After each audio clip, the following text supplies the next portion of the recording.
ይባላል በእኛ ሀገር የቢራ ገብስ ይባላል። እንደኔ የክፍለ ሀገር ልጆች የሆናችሁ በደንብ ታውቁታላችሁ። አሁን ላይ ይሄንን ይመስላል። ይኸውላችሁ ዝናብ ብዙም አይደለም ዘንድሮ እኛ ሀገር ሊደርቅ አስቧል፣ ሊቀላም አስቧል። አያችሁ ቡቃያ ይሄን ይመስላል። እንግዲህ እኔ የክፍለ ሀገር ልጅ ነኝ። ይሄን ይመስላል እንግዲህ ያምራል ብታው። አንዳንድ ቦታ ቀላ፣ አንዳንድ ቦታ ደህና ነው። ይሄ የተዘራው በቦይ ነው። እሺ በቦይ በዝቆሽ ይባላል። ይሄ እኛ ሀገር አዘራር ዝም ብሎ እርስ አድርጎ ዝርት ሳይሆን ተዝቆ ቦይ ተወይቶ ከዛ በመሀል በመሀል ነው የሚዘራው ማለት ነው ገብሱ። እንደምታዩት እንግዲህ ዝናብ ካልጣለለት ያሰገዋል ይሄ ቡቃያው ማለት ነው። ይቀላል። ከቀላ ደግሞ ቆንጆ ገብስ አይሆንም፣ ይበላሻል፣ ምርቱም ይቀንሳል። 20 30 40 ኩንታል ይባላል በእኛ በክፍለ ሀገሩ ወይም በገጠሩ ኩንታል ይባላል። በከተማ ደግሞ ኪሎ 100 ኪሎ እንደዛ የሚወጣው መሬት ነው። ይሄ መሬት በጣም ትልቅ መሬት ነው። ግን ይሄ ቡቃያ እንጃ ዝናብ ካልጣለ ይሄን ይመስላል የዘንድሮ እላችኋለሁ። ከዚህ ጋር ደግሞ ደህና ነው እንደምታዩት። ይሄ ውሃማ ትንሽ ውሃማ ይባላል፣ ደረቅ መሬት ይባላል። አሁን ይሄ እዚህ ጋር ትንሽ ውሃማ ነገር ስለሆነ አለው ውሃ እያችሁ እዚህ ጋር ደህና ነው። ይሄ ከዛ ጋር ያየነው ቅድም ያየነው አሁን ላይ ቀላ። ደረቅ ቦታ ያለበት ቦታ ገብሱ ቀልቷል። አያችሁ አሁን ይሄን ይመስላል። እንትን ለማለት እያሰበ ነው። ሾል ሾል ብሏል። ድብድብ ይባላል። ይሄ ድብድብ ይባላል። አሁን ደግሞ ትንሽ ከረም ብሎ ዝርዝር ይባላል። ዝርዝር ማለት ከላይ ገብሱ ብቅ ብቅ ሲል ያ ዘረዘረ ይባላል። ከዛ ደግሞ ከፍ እያለ ሲሄድ ያ ደግሞ አሸተ እየተባለ ከዛ ይደርቃል። ከዛ ይታጨዳል ማለት ነው ውዶቼ። ይሄን ይመስላል እንግዲህ እኛ የክፍለ ሀገር ቡቃያ ይኸውላችሁ።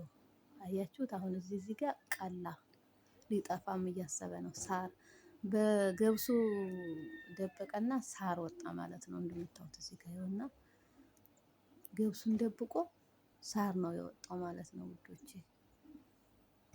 ዝናብ ካልጣለለት እዚህ ጋር ያሰጋል ቤተሰቦቼ። ምርት ይቀንሳል ማለት ነው። እንደዚህ ሲሆን ደግሞ ከባድ ነው። ይኸው እንደምታዩት ሳር ወጥቶበታል።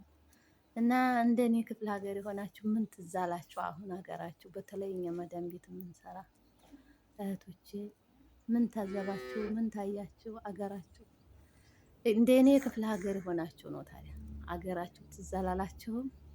ኮመንት ላይ ያስቀምጡልኝ እሺ።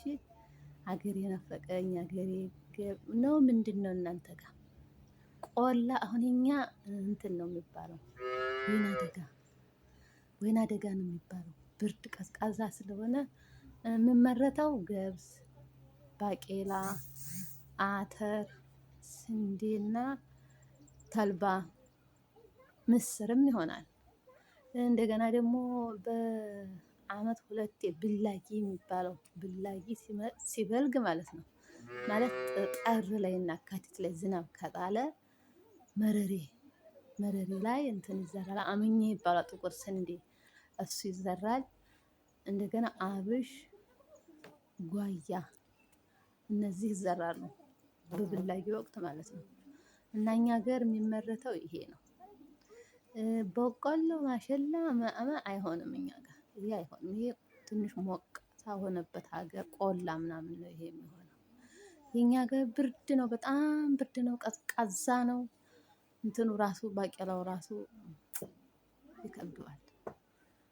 እና ይሄን ይመስላል ወገኖች። ስንዴና አተር ተልባ ራሱ ቆንጆ ነው ይሆናል እኛ ሀገር በደንብ ብርድ የሚችለው ማለት ነው። ገብስ ራሱ ትንሽ ተበረደው ብዙም አይደለም እሱ አሽቶ ከሆነ እንትን ይላል የሆነ ድርቅ የማለት ነገር ይላል። ንፋሱ ብርድ ከበረደው ገብሱ ራሱ አይችልም ብዙም አይደለም ብርድ ማለት ነው። ንፋስ ሽው ያደርገዋል። ከዛ ፍሬ አይኖረውም እህሉ ስስ ይሆናል ማለት ነው። ቀጫጫ ይሆናል። ብዙም ምርት አይኖረውም። ተፈጭቶ ራሱ ዱቄቱ አሰር ነው የሚባለው። አሰር ይሆናል እንጂ ዱቄት አይወጣውም ማለት ነው።